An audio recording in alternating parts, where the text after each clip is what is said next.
Nih saya lanjutkan. Ada satu fakta yang cukup mengagetkan. Ternyata di populasi dunia 46%-nya, Wow. 46%-nya itu dia nggak tahu kalau misalnya dia hipertensi. Setengah loh, hampir setengahnya. Nah, hampir setengahnya. Nah, dari yang tadi 42%-nya itu dia belum terdiagnosis dan ditangani. Yang tadi dia nggak tahu hipertensi, nah dia nggak terdiagnosis dengan jelas dan tidak tertata laksana. Dan hanya 21% yang benar-benar terkontrol.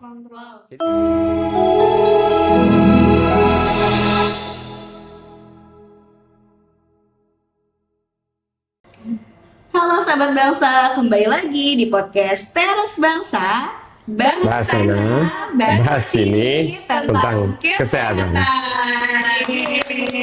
Kembali lagi pada episode kali ini ya. Betul banget, bersama saya Sandra Dan saya Nisa. Oke, pada kesempatan kali ini kita kedatangan satu tamu spesial banget nih. spesial banget lah pokoknya yang Ya.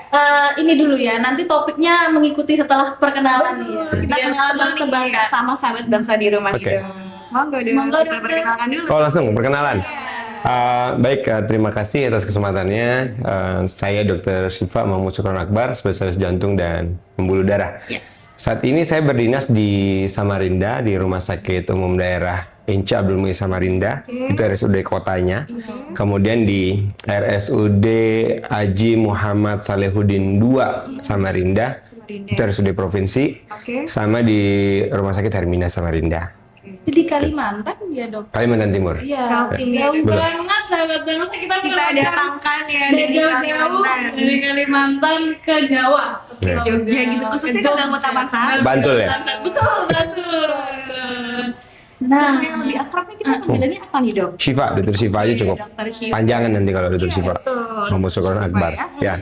Dokter Syifa kan tadi berarti spesialis jantung. Iya. Nah, mungkin sahabat bangsa bisa nebak topik hari ini nih apa gitu. Bener banget. Kan? Jadi topik hari ini tentu saja ya sesuai dengan spesialisasi Dokter Syifa, kita akan membahas penyakit sejuta umat ya dok. Oke. Betul. Penyakit sejuta umat sudah tahu, sangat ada lah di sekitar kita, mungkin saudara, keluarga ya, atau mungkin diri sendiri yang melihat bisa jadi. Betul. Jadi topik kali ini kita akan membahas hipertensi atau tensi tinggi, tapi secara lebih mendalam. Oke. Dalam ya, karena Siap. spesial ini. Betul banget. Tidak ada di puskesmas lain.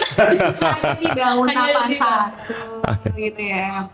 Nah sebenarnya ya dok ya, hipertensi itu kan orang-orang tuh udah banyak yang tahu nih dok. Kira-kira tuh apa sih biar sahabat bangsa tuh lebih memahami gitu loh, hipertensi itu seperti apa? Dan kenapa harus dibahas gitu dok? Iya. Sebahaya apa sih hipertensi Oke. ini itu sebenarnya? Jadi kan tadi udah dibahas ya, udah disebutkan sama Dr. Jara bahwa hipertensi adalah tensi yang tinggi atau tekanan darah yang tinggi.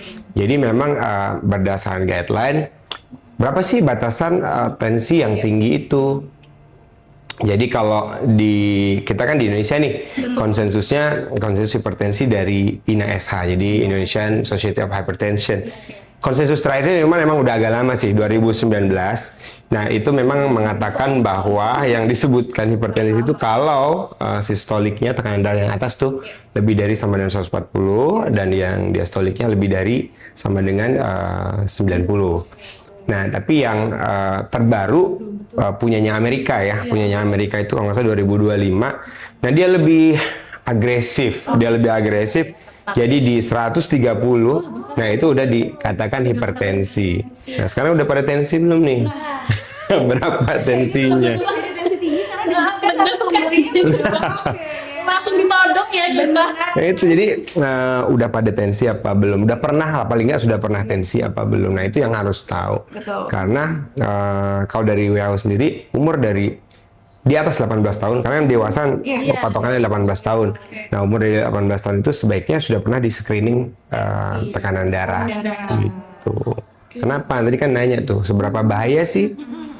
Ya cukup berbahaya karena tekanan darah yang tinggi itu tentunya akan mengganggu kerja dari jantung.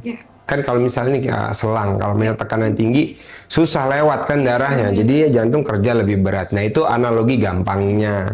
Gitu makanya hipertensi itu sangat penting untuk bisa dikendalikan. Jangan sampai dia tensinya tinggi. Jadi hal Gitu. dasar basicnya gitu ya dok ya.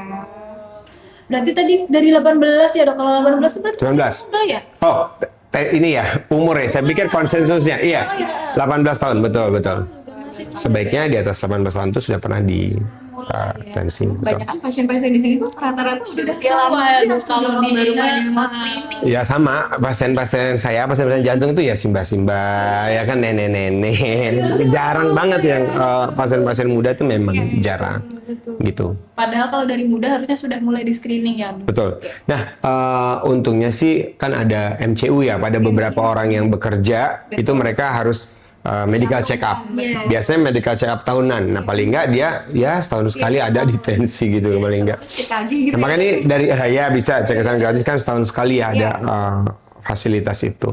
Sama ya teman-teman dari di puskesmas misalnya itu kan ketika ada aktivitas ke masyarakat kan posyandu. Nah, itu kan ada juga melakukan pemeriksaan itu juga bisa tuh. Gitu. Sih gitu ya dok ya. Ya. Karena ada nih saya lanjutin. Ada satu fakta yang cukup mengagetkan. Ternyata di populasi dunia 46%-nya, Wow. 46%-nya itu Setengahnya, dok. dia nggak tahu kalau misalnya dia hipertensi. Setengah loh, hampir setengahnya. Nah, hampir setengahnya. Nah, dari yang tadi 42%-nya itu dia belum terdiagnosis dan ditangani. Yang tadi dia nggak tahu hipertensi, nah dia nggak terdiagnosis dengan jelas dan tidak tertata laksana. Dan hanya 21% yang benar-benar terkontrol. Wow. Jadi kan dikit banget. Nah, jadi PR kita tuh masih banyak nih, sedangkan hipertensi itu cukup berbahaya kalau dia dibiarkan. Walaupun kan dokter juga tahu, teman-teman tahu, orang hipertensi itu belum tentu ada keluhan. Betul. Nah, Sering belum tentu sekali ada keluhan. Biasanya santai-santai. Benar. Dan pasti kadang-kadang ada pasien yang bangga, misalnya dia datang nih, Gimana dok? saya tensi tinggi tapi nggak ada keluhan. Nah, itu kan sering banget. Padahal itu justru berbahaya. Itu berbahaya. Kenapa berbahaya? Ya dia nggak tahu kalau tensinya tinggi, nggak ada keluhan apa-apa. Nauzubillah tiba-tiba stroke misalnya. Ternyata gara-gara tensinya tinggi. Itulah makanya disebutnya Gitu. kadang silent killer itu Iya, ya. benar, silent killer. Jadi kalau HP silent kan ada getar-getarnya dikit. Nah, kalau hipertensi kadang bisa nggak ada keluhan sama sekali. Ya, sama-sama kayak gitu. Iya, itu yang harus hati-hati. Oke. Berarti sekarang tuh nggak mengenal umur ya dok ya. Tadi udah sama dokter Syifa dibilang ini ya kalau ya 18 tahun gitu kalau screening dan ternyata ya itu ya dok ya pasiennya sekarang masih tetap 50 tahun gitu loh yang screening tapi tidak Kayaknya hampir 50% ya. Betul. Ya. Nah, berarti kan kalau misalkan orang tadi ngerasa sehat-sehat aja berarti sebenarnya harus cek gitu ya dok ya sebaiknya ya. Betul. Tekanan darah itu ya paling nggak pernah dicek lah, at least pernah dicek. Tadi kan Hidupnya gitu ya dok ya. umur di atas 18 tahun cek lah. Nah, dicek paling nggak, kalau mau ya misal sebulan sekali. Tapi kalau misalnya dia sudah terdiagnosis, nah itu ya paling nggak sebulan sekali kan dia harus kontrol. Kan kalau misalnya hipertensi esensial ya, itu kan selesai lah di puskesmas istilahnya. Itu bisa beres di puskesmas sampai dia terkontrol. Kecuali kalau misal ada beberapa faktor lain atau komplikasi baru dia dirujuk ke rumah sakit. Jadi masyarakat tuh nggak usah khawatir kalau misalnya itu obatnya tuh ada di puskesmas untuk penata laksanaan hipertensi, kecuali pada kondisi-kondisi khusus. Kalaupun pada kondisi khusus pasti kan akan dirujuk ke rumah sakit gitu. Terus kan ini tuh kalau hipertensi kan suatu penyakit ya dok. Sebenarnya kan banyak nih pertanyaan kalau pasien itu ini kenapa ya kok saya tiba-tiba hipertensi nih dok? Tapi ayah saya hipertensi juga. Emang beneran turunan banget ya kayak gitu? Atau ada juga yang bilang lah sebenarnya orang tua saya nggak ada nih riwayat hipertensi kok saya bisa kena ya? Itu tuh sebenarnya Ada apakah hubungannya ada nggak, hubungannya nggak dok? Faktor Oke. genetik, gaya hidup atau apa? Ya sebenarnya tadi kan bilang tiba-tiba ya, nggak tiba-tiba sih sebenarnya. Itu tuh pasti, iya pasti ada proses ya, ada prosesnya mulai dari, misalnya kita mulai dari lahir ya, dari lahir itu kan ada suatu proses di pembuluh darahnya juga ada proses. Nah terkait hipertensinya juga Nah itu tadi ada genetik, ada faktor genetik, atau nanti masuknya ke faktor yang dia tidak bisa Kontrol, ya nggak bisa dikontrol, kita nggak bisa intervensi lah. Ada juga faktor lain, misalnya gaya hidup. Nah, kan itu bisa kita kontrol. Jadi memang hipertensi itu ada kaitannya dengan genetik. Jadi kalau misalnya orang tua dengan riwayat hipertensi, memang ada kecenderungan anak tersebut turunannya ya. bisa hipertensi. Cuman ya kita jangan 100% nyalahkan orang tua nenek moyang kita gitu kan. Nggak bisa dirubah. Kita lihat nih yang dilakukan oleh diri kalian sendiri itu apa. Pola makan dijaga nggak, kemudian rutin olahraga atau enggak, kemudian merokok atau enggak, stres bagaimana. Nah itu sangat berpengaruh terhadap tekanan darah. Jadi kombinasi. Enggak hanya faktor genetik saja, tidak juga hanya faktor Gaya hidup. lain saja. Cuman yang menurut saya banyak berpengaruh adalah ya yang dilakukan itu gaya hidup Tetap sehari-hari. ya, berarti Gitu. tetap di highlight ya ini. Karena kalau misalnya dia punya riwayat hipertensi nih, tapi dia gaya hidupnya bagus, bisa aja nggak muncul hipertensinya. Tapi dia nggak punya riwayat hipertensi, tapi gaya hidupnya jelek, nah itu bisa aja muncul Lebih hipertensinya. beresiko itu ya dok ya berarti. Gitu. Ya. Anak-anak Gen Z itu kayak ngopi gitu loh dok, gitu ya. Jadi kalau di puskesmas banyak 50 tahun gitu, kalau Gen Z di kafe-kafe ya dok ya. Betul. Terus tadi kan berpengaruh dengan gaya hidup ya dok, kayak misal makanan dan lain sebagainya. Nah biasanya kan sekarang tuh kalau lagi di highlight kayak sedentary lifestyle, terus orang yang maaf agak besar size-nya gitu.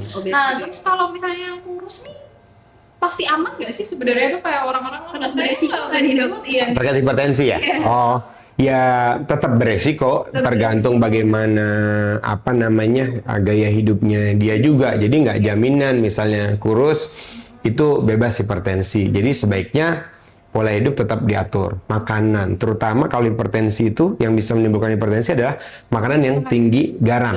Kan dibatasin ya, garam maksimal konsumsi harian 5 gram atau setara dengan 1 sendok teh ya. Nah, 1 sendok teh ya dok, 1 sendok teh Bukan SDM ya. tapi kan ini ya apa namanya itu kan apa namanya takaran yang jalannya. Cuman kan kadang-kadang orang tuh makan entah itu ya banyak garam yang tadi makanan atau cemilan. Cemilan biasa. Kalau saya sih paling sering hindari ikan asin. Karena orang tua tuh, kalau orang tua ya, orang tua seneng banget ikan asin itu. Saya juga heran. Apalagi pakai sayur asem. Nah, pakai sambal ya kan. Dia bilang, wah padahal itu yang bikin selera makan. Jadi harus hati-hati. Sebaiknya kalau emang sudah ada riwayat hipertensi, udah misal dia terdiagnosis hipertensi, sebaiknya itu dihindari. Kemudian kalau misal ada riwayat keluarga dengan hipertensi, ya kurang-kurangin lah konsumsi yang ikan asin, banyak garamnya, termasuk saya selalu bilangnya keripik, kerupuk, kecap. Nah, Ya kayak kecap. kecapnya mau kecap asin, kecap manis, kecap pedas, kan ada sekarang kecap pedas. Itu sama, garamnya juga tinggi, sebaiknya itu dihindari. Jadi jangan menambahkan asupan garam ya kan di dalam makanan kita. Padahal masakan pasti sudah selalu ada garam. Iya. Pakai kerupuk kan enak. Nah, habis itu kalau santai-santai tadi ngopi kan, ngopi cemilannya keripik. Keripik gitu ya. Gorengan dong, biasanya. Gitu. Itu kan Gen Z ada yang nggak suka nggak sih? Iya. Terus Sobat Bangsa tuh rata-rata yang penonton kita tuh Gen Z. Oke. Gitu loh, Dok. Jadi pasti ini pertanyaan juga kita rangkum gitu ya dok ya dari pertanyaan netizen ini. Biasanya kan kalau ngopi nih kadang rokok kan, rokok nih culture sekarang kan bahasanya ya dengan rokok. Nah teman saya tuh kalau saya pribadi saya nggak ngerokok ya dok ya. Cuma kalau misalnya orang teman-teman yang ngerokok saya tanya kenapa sih emang efeknya apa? Orang-orang pada bilangnya ya jadi bisa mikir, bisa tenang. Nah sebenarnya kan agak bingung ya dok, kayak kalau tenang, relax, berpikir itu kan sebenarnya aman buat jantung ya. Kita jantung nggak terlalu dan lain sebagainya. Tapi kok malah kalau misalnya merokok ini menyebabkan hipertensi, menyebabkan henti jantung, itu sebenarnya gimana sih dok? Sebenarnya lelucon yang sekarang tuh kalau ngerokok itu yang seneng dokter jantung. Pasiennya pasti ada, itu potensial customer. Iya, itu potensial customer itu. Iya, kan lagi tren tuh yang dokter Bobby ya, dokter Bobby jantung itu dia ya orang rokok potensial customer. Ya benar gitu.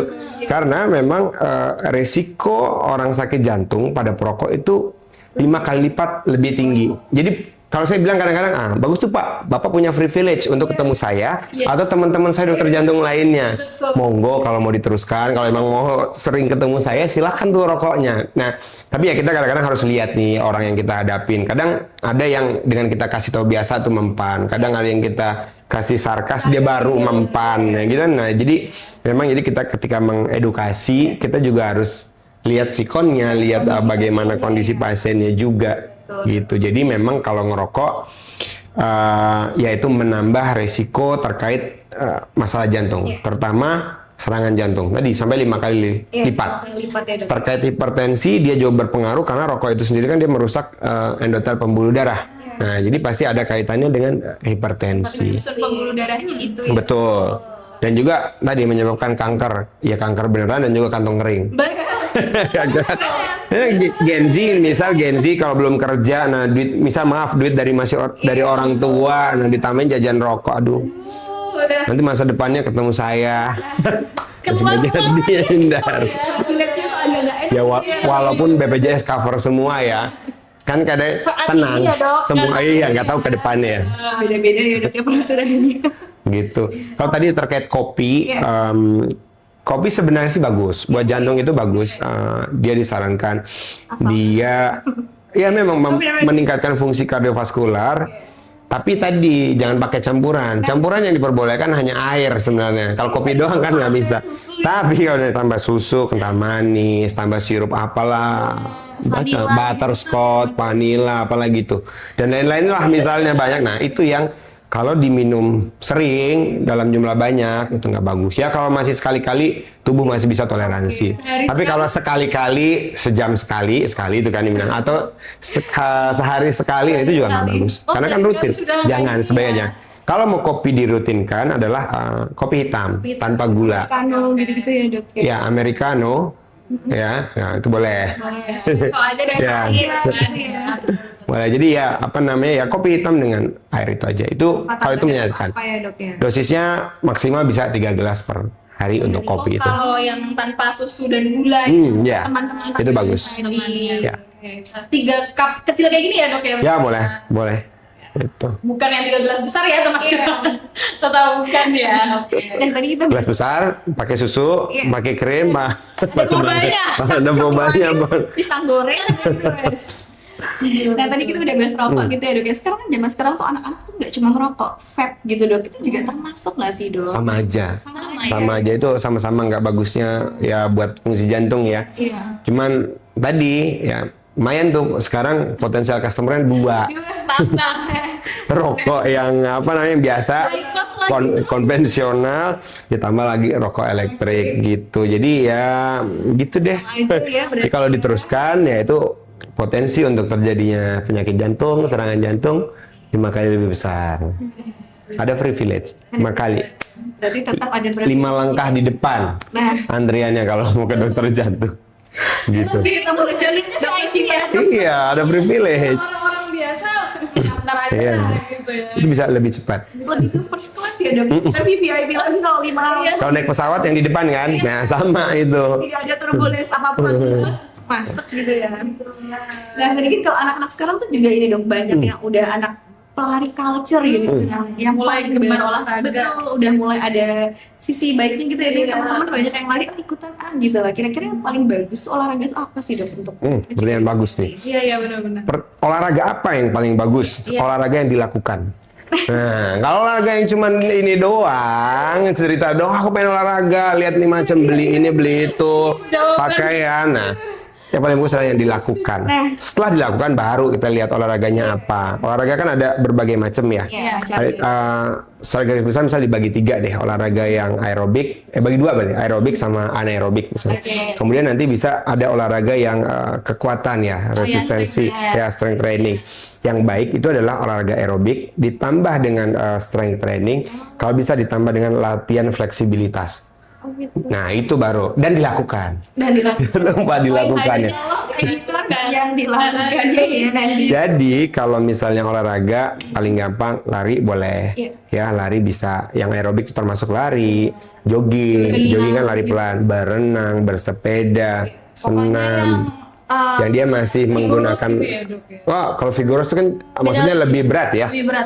Jadi dia ketika olahraga masih menggunakan oksigen kan. Oh. Nah, ketika nanti ada limitnya, nanti bisa episode selanjutnya tuh tentang olahraga kalau mau. Iya. Dia emang akan ada ininya sendiri.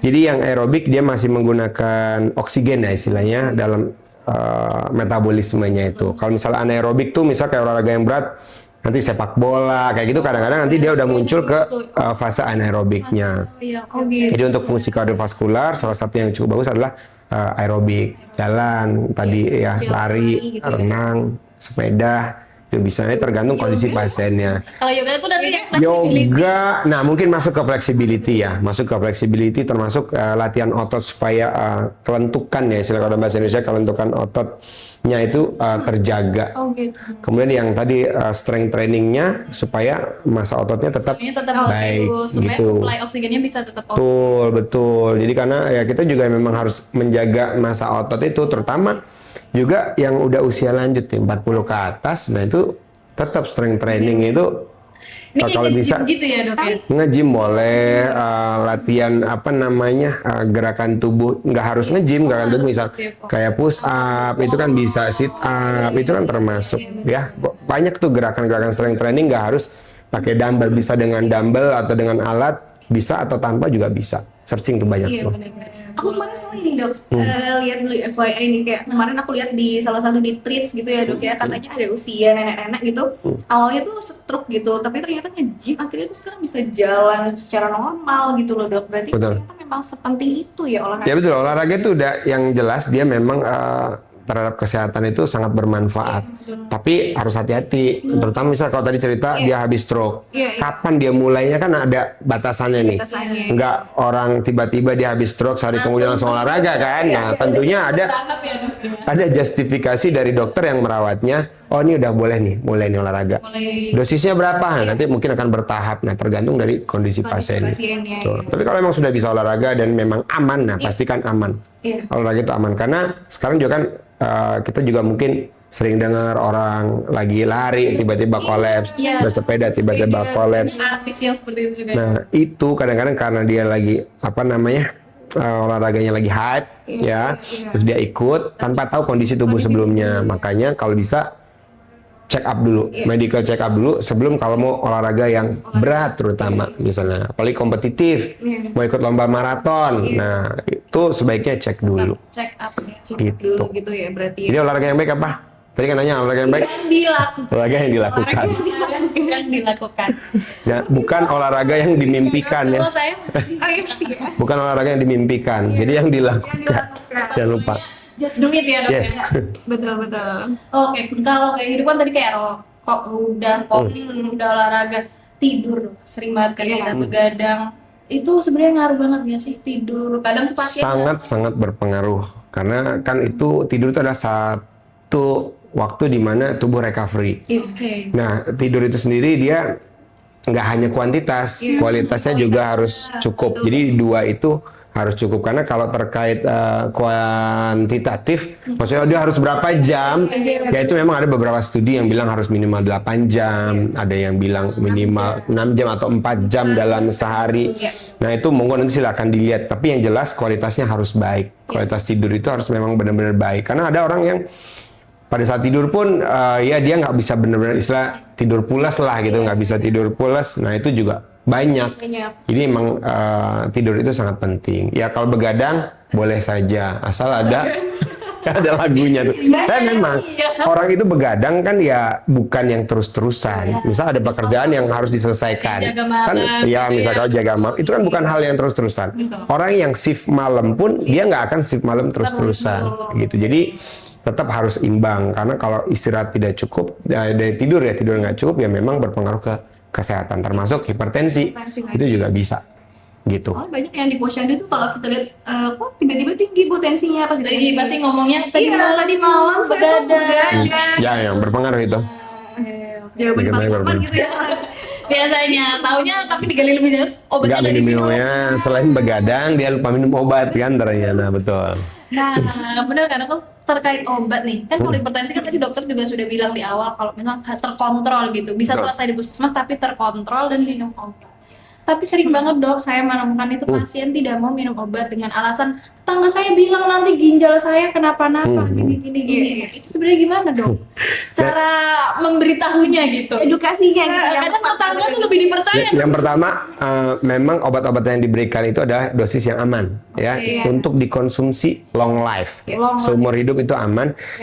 Dan kita pantau, kita sampaikan, kita tuh selalu pantau dalam tiap bulan, minimal kan kalau di BPJS itu 6 bulan sekali ada untuk ngecek laboratorium. Nah, kita cek fungsi ginjalnya. Kita cek fungsi ginjalnya ya antara 3 bulan sampai 6 bulan. Makanya kita tahu obatnya ini bermasalah nggak terhadap ginjal.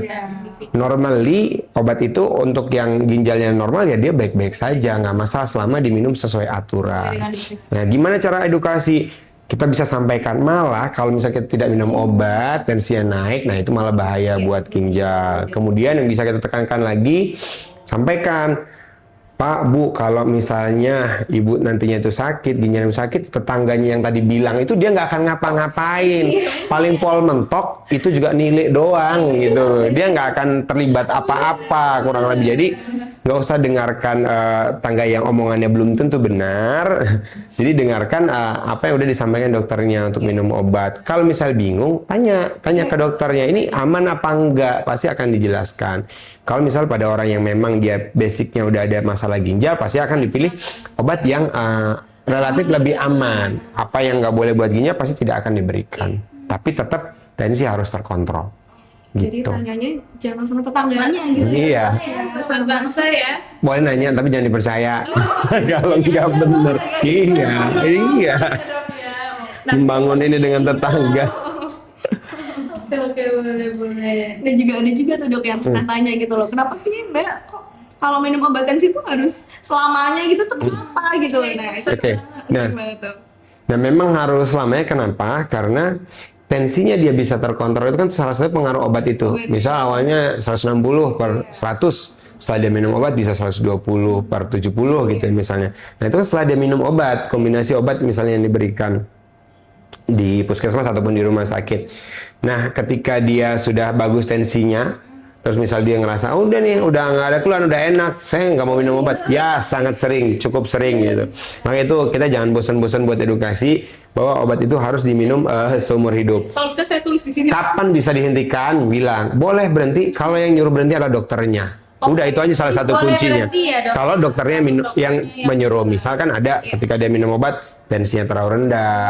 Misal awalnya dia konsumsi yang asin-asinnya tinggi, dia udah mulai perbaiki. Nah kan itu bisa, nanti pelan-pelan mungkin bisa kita turunkan. Atau yang awalnya tadi overweight, obesitas, nah dia misalnya udah diet, udah menurunkan berat badan, itu tensinya turun, boleh itu nanti dosisnya disesuaikan. Sampai bahkan kalau memang memungkinkan buat di stop obatnya, silahkan. Tapi yang boleh nyetop adalah dokternya, bukan pasiennya ataupun tetangganya.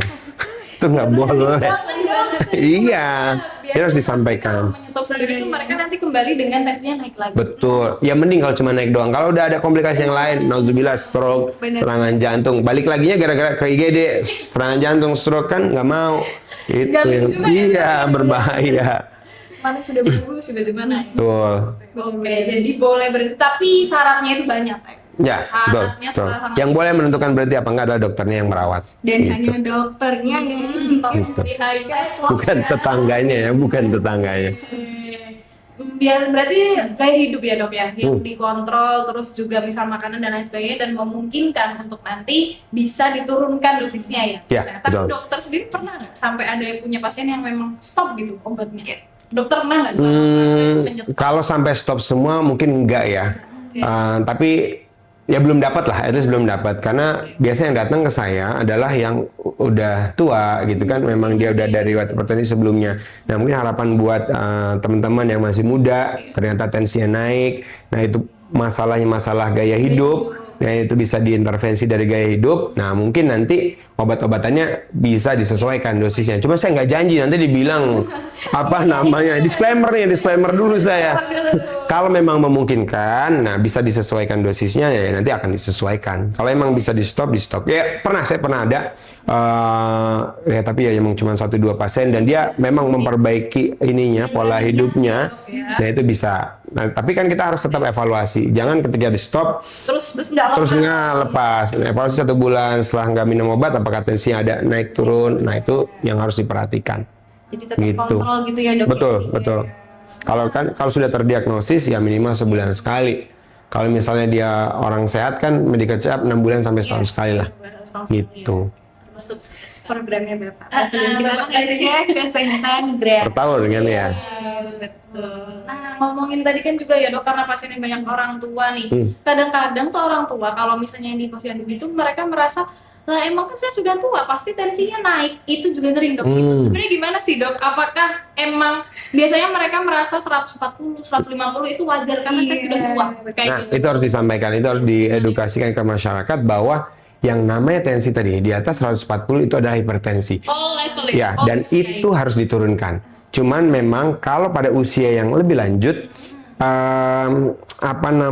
agresivitasnya kita itu emang lebih rendah. Kalau misal pada usia yang muda, itu kita turunkan kalau bisa ya, sampai 120 atau as low as dia bisa toleransi. Sampai dia bisa toleransi. Misal 100 nggak masalah. Kadang-kadang pasien datang, dok tensi saya rendah, berapa? 110 ya, kan itu normal. Nah kadang-kadang masyarakat mungkin nggak tahu yang disebut tensi rendah itu berapa. Saya sampaikan biasa kalau misalnya tensinya nih di bawah 100 dan di bawah 100 tapi nggak ada keluhan itu masih oke. Misalnya 90. Nah ya, makanya kan 90 tapi nggak ada keluhan is oke. Tapi kalau misalnya udah di bawah 90 itu harus lebih hati-hati. Ya, apalagi kalau ada keluhan di bawah 90 tapi nggak ada keluhan tetap hati-hati, kalau perlu konsultasikan ke dokter. Ya, nah itu kan karena udah termasuk rendah. Tapi kalau misalnya di bawah 120 tapi ada keluhan, dia ngerasa lemas atau goyang, ngapa-ngapain nggak mau, nah itu harus dievaluasi. Jangan-jangan itu termasuk rendah yang dia tidak bisa toleransi si tubuh pasiennya itu. Dia misalnya nyamannya di 130, tapi kalau dia bilang saya tetap nyaman kalau 150, 160. Nah, itu yang harus coba kita turunkan. Tetap harus coba kita turunkan. Kalau saya tetap coba diturunkan di bawah 140 sambil lihat adaptasi dari tubuhnya. Gitu. Sering banget dok itu. Nggak ada itu, tetap targetnya adalah di bawah 140 kita turunkan. Usia berapapun ya dok. Betul. Cuman ya kalau usia lebih lanjut tadi masih boleh 140. Kalau memang dia di bawah 140 bermasalah. Karena kalau orang tua beresiko goyang, nggak nyaman. Dia ada yang disebut hipertensi ortostatik itu bisa. Karena mereka juga sudah mulai. Iya, nah itu kan kalau misal terlalu rendah, dia dengan tensi yang rendah jadi goyang, dia jatuh kan lebih beresiko. Gitu. So, ada juga dok pasien itu yang selalu bilang saya tuh kalau di sini ceknya tuh selalu tinggi dok, tapi kalau di tempat lain saya biasa aja. Karena kalau di rumah sebenarnya di rumah normal-normal. Ya itu memang bisa terjadi. Itu memang bisa terjadi. Ya, karena ada yang disebut namanya white coat hypertension ya. Jadi ketika dia hipertensi jas putih, karena dokter biasa pakai jas putih. Cuman karena saya Indonesia sumuh ya, saya malas biasa pakai jas putih kecuali kalau diwajibkan. Nah, jadi memang ketika dia periksa ke klinik, ke rumah sakit, kadang-kadang memang cenderung lebih tinggi. Jadi boleh dianjurkan untuk yang namanya disebut HBPM ya, Home Blood Pressure Monitoring. Jadi dicek di rumah, dicatat. Nanti diedukasikan ke pasiennya. Ya udah coba catat aja di rumah. Nanti baru itu ada bangun tidur sama sebelum tidur. Atau kalau mau yang bisa dilakukan di rumah sakit nanti ada namanya ambulatori. Jadi emang dibawa, nah nanti dicatat. Nah itu juga bisa, terutama untuk yang white coat hypertension itu. Jadi dari rumah sakit nanti dari dokter jantung, nah dilakukan ABPM. Kalau memang dia mengatakan bahwa kalau misalnya kesini selalu tinggi, tapi kalau di rumah normal, ya tapi memang ada itu dan tidak terlalu sedikit, itu memang ada aja karena ada yang ketika dia berangkat ke rumah sakit, ke vaskes, dia udah ngedeg duluan. Udah geter duluan ya. Gitu. Padahal ya kan tiap orang beda-beda ya. Gitu. Nah, selama jadi dokter spesialis jantung gitu dok, kira-kira pernah ada nggak sih dok pasien yang jenengan itu komplikasi yang paling sering itu tuh apa sih selain hipertensi? Misalkan suka ada komplikasi apa gitu? Nah, bisa di-sharing ke. Komplikasi paling sering kalau di jantung serangan jantung. Itu salah satu yang paling sering ya. Orang Parah nggak? iya. Tapi paling sering juga. Nah, soalnya sebenarnya ada kalau Nah, serangan jantung itu memang ada yang kelihatannya ringan, tapi nama serangan jantung itu udah berat. Tapi dari yang berat itu juga ada klasifikasinya yang sangat berat. Nah, itu kan bahkan dia misal serangan jantung langsung kolaps, tidak tertolong. Nah, itu kan termasuk yang sangat berat. Atau misal dia nyeri dada masih bisa tertolong, ya itu udah kondisi yang berat, tapi lebih ringan dibanding orang yang dia tidak bisa tertolong. Salah satu yang paling berat adalah serangan jantung. Kalau di otak sering stroke. Oh iya. Ya, baik itu stroke yang karena pecahnya pembuluh darah maupun karena stroke yang sumbatan. Itu bisa. Kemudian bisa di ginjal. Penyakit ginjal itu bisa saja terjadi. Itu salah satu yang salah tiga berarti. Salah tiga yang paling sering.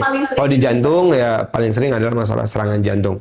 Atau ya ada juga yang disebut dengan penyakit jantung hipertensi. iya. Ya. Jadi gara-gara hipertensinya itu jantungnya tidak bisa memompa darah dengan baik. Jadi yang muncul keluhan gampang capek, sesek kalau aktivitas berat. Nah itu bisa. Nah itu kan kadang kalau sama ginjal tuh kan juga kayak ada bengkak-bengkak, kadang bisa sesek juga. Nah itu apakah memang berhubungan atau? Ada sih pastinya ada hubungannya, tapi kita juga harus pasti ini makanya harus cek. Biar Karena kita nggak bisa kan tahu dia bengkaknya gara-gara apa. Kita harus pemeriksaan fisik, pemeriksaan tambahan. Kita juga tanya-tanya nih nggak masalah penyakitnya gimana untuk menentukan oh sambil kita cari sebabnya dia dari mana. Tapi ada nggak dok pasien yang memang awalnya tadi tuh hipertensi disease ya, terus habis itu dia komplikasi ke ginjal. Jadi Bisa kalau langsung tidak jadi- terkontrol, kalau tidak terkontrol tensinya Bisa double sangat-sangat ya? mungkin iya benar. Salah tiganya tadi ya. Iya, Tiga makanya. berujung ke salah satu yang pertama Betul, tadi. apalagi kalau memang dia tidak rutin kontrol ya. Iya. Nah, itu berbahaya. Sebenarnya karena itu tadi tidak rutin kontrol dong. Betul. Ya. Gagal jantung ini sama nggak dok sama yang hipertensi heart disease ini sama nggak kalau gagal jantung? Nah, jadi kalau gagal jantung itu apa namanya induk besarnya. Oke. Nah, hipertensi heart disease atau penyakit jantung hipertensi termasuk di situ. Gitu. Jadi gagal jantung tuh luas ya, sebenarnya gagal jantung luas. Nanti topik yang ketiga berarti kan tadi olahraga, nanti gagal jantung. Iya, jantung padahal satu organ tapi kalau dibahas Betul, betul, memang banyak. Jadi gagal jantung nanti beda sendiri. Intinya kalau gagal jantung dia kemampuan fungsi jantung yang tidak bisa memompa darah sesuai dengan kebutuhan metabolismenya. jadi Gitu. memang walaupun sakitnya sakit jantung tuh bisa ini ya merusaknya bisa sampai ginjal bahkan sampai otak Betul, ya. betul bisa kemana-mana. Jadi teman-teman harus mulai aware ya. Iya, benar-benar. Banyak banget kan kayak pada ini kayaknya nggak apa-apa gitu loh, ternyata ya itu tadi harus kontrol minimal ya dok kayak 6 bulan sekali deh. Betul. Atau 1 tahun lah. Dan harus tahu pokoknya pernah di tensi, jangan lupa itu. sih. Nah terus terkait tadi komplikasi ya dok, terus tanda-tanda nih kalau misalnya harus ke rumah sakit nih apa yang bisa pasien ingat lah untuk masyarakat awam ingat oh ini kayaknya harus banget langsung Gejalanya ke harus IGD turun ke kayak IGD gitu. gitu. Salah satunya tadi serangan jantung. Serangan jantung paling sering adalah nyeri dada. Jadi kalau ada nyeri dada, tembus punggung, menjalar ke tangan, sebaiknya bawa segera ke rumah sakit terdekat, bukan dikerok. Nah, paling sering adalah dikerok karena dikira angin duduk. Nah, yang disebut dengan angin duduk itu adalah serangan jantung. Jadi bawa ke rumah sakit terdekat, pastikan itu serangan jantung atau bukan. Ya alhamdulillah kalau bukan. Nah kalau iya, nah bisa mendapat penanganan segera. Sorry dok, di sebelah kanan atau kiri? Seringnya sebelah kiri, tapi nggak mesti 100% harus sebelah kiri. Bisa aja di kanan, bisa di ulu hati. Nah itu bisa aja. Jadi harus hati-hati. Topik keempat, serangan jantung. Ya, dok, yang Produser Tentang serangan jantung. Jadi apa namanya ya salah satu ada tadi ya nyeri dada karena kita khawatirkan serangan jantung. Kemudian gejala stroke. gak jelas. Kalau misalnya dia tiba-tiba pelo, bicara pelo, kemudian ada kelemahan anggota gerak, nah pusing yang sangat berat misalnya ditambah yang tadi kelemahan anggota gerak, nah itu segera bawa ke rumah sakit terdekat. Atau kalau misalnya tensinya sangat tinggi, jadi ada nanti yang disebut dengan hipertensi emergensi. Iya. Jadi yang harus segera diturunkan dalam waktu yang cepat. Cepat Gitu. gitu ya. Termasuk hipertensi dalam kehamilan. Ya kan nanti ada preeklamsia. Nah kalau disampai eklamsia kan itu adalah hipertensi emergensi, harus segera diturunkan. Gitu. Yaitu apa namanya tanda bahaya pada orang hipertensi. Banyak sih, tapi yang tadi salah dua yang sering adalah yang harus kita segera serangan jantung dengan ditandai nyeri dada, Di dada. kemudian stroke, tandai dengan bicara pelo, kelemahan anggota gerak. Tuh, kemudian apalagi ya? Sih ya berarti ya. Ya yang masuk hipertensi emergensi ya, itu. Tapi yang paling sering tadi nyeri dada sama stroke. Kalau di puskesmas tuh malah seringnya yang urgensi itu loh dok, yang dia sudah tinggi 180 tapi dia tidak merasakan apapun. Nah ya benar. Nah itu juga kalau misalkan kadang obatnya terbatas ya Tuh, di puskesmas, banget, Dok. terbatas. Kemudian misalnya dia dengan obat itu dia ada efek samping, nggak turun-turun, udah bingung kita mau kombinasi apa lagi, kirim Langsung ke rumah rujuk sakit aja. Oke. Rujuk aja ke rumah sakit supaya dapat obat yang lebih optimal. Iya betul banget. Gitu. Karena segala keterbatasan. Nanti kalau sudah optimal di rumah sakit, kita PRB, kita kembalikan. Tapi di PRB, nah itu harus sustain. Obatnya harus ada. Iya. Nah ini poin penting nih. Obatnya harus ada ketika di PRB. Jangan ketika di PRB di PHP. Obatnya nggak ada. Ada. Ya. Sama aja balik. Nggak boleh kayak gitu. Iya. Karena ujungnya balik lagi dia nanti ke rumah Ke sakit. rumah sakit balik lagi. Gitu. PR-nya banyak. Kita banyak PR-nya. Satu penyakit Iya, sebenarnya banyak benar. ya dok. Benar sekali. Nah, terakhir nih dok, pesan dan apa nih untuk sahabat bangsa di rumah gitu ya supaya tetap menjaga kesehatan jantung dan juga supaya tidak hipertensi itu gimana tipsnya? Oke, yang pertama jangan lupa tensi dulu. Nah. Udah pernah tensi apa belum? Paling nggak tahu tensinya tinggi apa enggak. Ya. Kemudian yang kedua perbaiki pola hidup ya, lifestyle tuh harus diperbaiki. Yang tadi yang ngerokok, usahakan stop merokok, bukan kurangin, stop. ganti. Kan selalu bilangnya kurangin, Iya, iya. kurangin ada goalnya tapi stop. Kurangin proses boleh, tapi bukan ngurangin rokok. Gitu ya, dok, ya. Ada jokesnya itu ngurangin tuh rokok utuh, kurangin satu dengan dirokok itu kan dikurangin. Itu pintar-pintar tuh bahasa Nus. Kurangin, bukan itu makanya stop, berhenti rokoknya. Kemudian kontrol rutin kalau memang hipertensi. Ya, Tetap kontrol rutin itu ya. wajib. Apalagi kalau udah memang terdiagnosis dengan darah tinggi tadi kan 21% doang yang dia sudah terdiagnosis, tapi dia bisa tertangani dengan baik. Jadi supaya naikin rate-nya itu. Populasi global apalagi di Indonesia ya Ya. dok ya. Saya nggak pegang datanya kalau Indonesia. Indonesia makin shock nanti makin. Oke, ini pembahasannya sangat daging banget ya dok. Ini Daging banget hari ini. daging banget. Jujur pertanyaan saya sebagai yang dokter umum ya, karena kan saya mungkin pertama yang merujuk ke dokter itu juga terjawab kayak boleh berhenti obat atau tidak dan lain sebagainya. Itu kan Oke. kalau ditanya pasien pun masih, aduh nanti kalau saya bilang iya dia malah berhenti sendiri kan repot juga. Yang boleh menghentikan dokter darah. Saya teman-teman Kalau misalnya pasien dokter darah yang boleh pas datangin boleh bisa oh ini bisa berhenti, nah monggo. Termasuk tetangga-tetangga tadi. Iya, jangan dipercaya. Kalau tetangganya yang bilang jangan dipercaya. tentang Konfirmasi dulu. kopi, makanan itu juga insight baru ya buat teman-teman. Kopi biasanya kan malah sekarang isinya kopi, susu dan Betul, lain-lain. betul. Kayaknya Ya americano tadi boleh. Misalnya jadi ya jangan pakai gula kalau kopi. Ya. Oke, mungkin ini aja karena Oke. sudah semua terbahas ya dok, komprehensif banget. Terima kasih. Semoga banyak. bermanfaat sama-sama. Ada mau ada part selanjutnya gitu. Ada kayak 1, 2, 3 gitu lah. Dengar dokter juga mau ambil sekolah ya dok. Insya Allah, insya Allah. Keren banget loh teman-teman. Iya, insya Allah. Teman-teman di tengah kesibukan beliau mau Menyempatkan di sini ya. Semoga lancar ya. Amin, amin, amin, Pak Donon. Amin, amin, amin. Semoga waktu mau konsulen masih mau. Amin, insya Allah, insya Allah. Insya Allah, selama bisa bantu, saya bantu. Terjalin gitu ya. Oke. Teman-teman ya. Ya, sukses juga buat teman-teman semua. Mau di follow itu IG-nya Atau dokter. dokter atau ada ini mau Oh, IG saya ada di @sefaruni. Saya penggemarnya MU dari zaman dulu tuh. siapa yang ya boleh. Kayaknya dokter dia kayaknya sih. Oh iya ya, dia ya, ya, ya. Kalau dokter Tirta enggak sih kayaknya. Benar. Boleh di follow, jangan lupa juga follow dan subscribe Teras Bangsa. Komen and like juga jangan lupa. Mungkin kembali lagi ke episode selanjutnya. Bahas sana. Bahas Di sini. ini tentang kesehatan. Terima kasih dokter Sama-sama, Dimas. sama-sama. Terima kasih banyak dokter.